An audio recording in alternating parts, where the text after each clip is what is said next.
Hello, Kim Bader here. Looking to share some selling tips. Got my handy notes here so I don't get off track. They're a necessary item. Uh, got 5 tips for you here if you're looking to sell your home. The first one is make your home marketable. Get your house ready, get it dressed up, put it in its Sunday best before you ever call the listing agent. Make it pretty. Uh, Make it give a good first impression. Hire professional cleaners if you need to just kind of give it a good scrub. If your appliances, especially whether they're included or not, clean them, make them look nice and shiny, and make sure there's no spoiled items in the refrigerator. I say that because my last home, we were touring it and we opened the refrigerator and whoa, it was not pleasant. So make sure it smells good in general. If you have pet odors or smoking odors or anything like that, have the carpets cleaned, have the rugs cleaned. Just give it a good scrub. Number 2, declutter. The best thing about decluttering is it's free. So get rid of things that don't need to be there. If you've got bookcases full of books, are you going to read those in the next 3 months? No. Go ahead and pack them up. Go ahead and put them in storage. If you don't have any storage in the home, my husband and I got a storage unit when we decluttered and staged our last home. Or if you have very nice parents that have some extra space, we were able to store some stuff there. But just go ahead and get a head start on packing. You'll be thankful when you go to close because that's less that you have to deal with. So go ahead and get it out of the way. You want the space to be personable. You want to show your personality. You want to show that it's a home and lived in, but you want to let the buyer be able to envision their own things there. And if a built-in or a bookcase is completely full of books and no space, then they can't see that open space and what they would do with it. So just keep that in mind. I'm a hoarder, according to my husband. I don't let go of things. I keep packaging. I keep all kinds of stuff, and I try to repurpose it and reuse it. But just get that stuff out of the way. Nobody needs to see it. Just make the home clean and clear, a blank canvas. And number 3, be open to staging.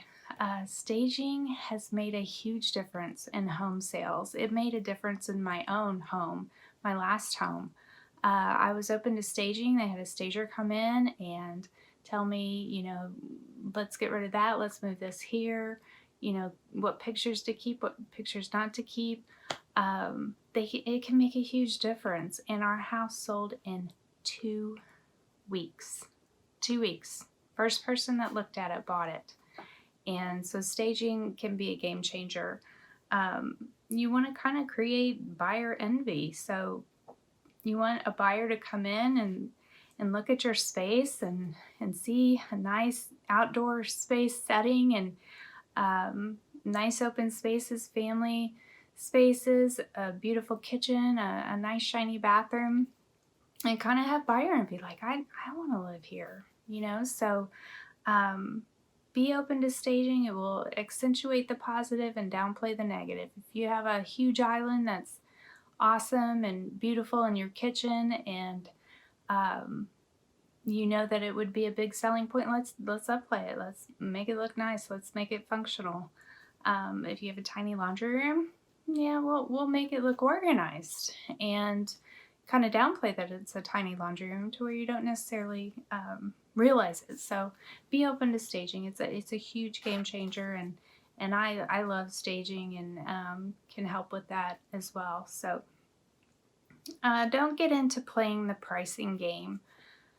Try to price the house right the first time. You want to beat on the market, not above the market. You don't want to be in limbo. You don't want to start above the market and then have to reduce to find that sweet spot of where it should have been in the first place. That just is kind of a red flag to buyers, like, oh, they're really looking to sell, or why didn't this house sell? Why do they have to keep reducing? Your agent should be able to find the sweet spot and do a comparative analysis. With my sellers, I do an analysis of their home. I look at all of the homes that sold in the area similar to it and compare and find out, okay, well, this house sold, but the house I'm listing has an upgraded kitchen. So, that's going to raise the price more than what the neighbor sold for. So, just be sure to, the pricing part is the hardest part, but having a good pricing strategy is key. Number 5, play toward your demographic. So in the marketing biz, we call this a target market. Who's your home best suited for? Is it a new single person? Is it a couple starting out as a starter home? Did you buy the home because you had young kids and it was a great neighborhood and a good school district, and now they've moved away and you're empty nesters and you have these extra bedrooms? Then remember that when staging your home, because you want, to kind of upplay kids' bedrooms in the neighborhood and promote the school district that it's in. If you were a single person and bought a really cool downtown space, which I would love to have, but bought a really cool downtown space, but now you're getting married and you're ready for a little starter home. That's who you're gonna appeal to. That's who you want to stage your home for, is that kind of ideal buyer. It's the best way to promote it as well. You want to know who you're promoting to, so that your agent knows the right venues to give your home exposure. And that's where I come in. I have an extensive marketing background. I do all digital marketing, some print, online as well on websites, and would love the opportunity to promote your home and find the perfect buyer and help you to your next destination. So hopefully just fill out the little form on the page here for a free consultation, and I would love to chat. So I hope we talk soon.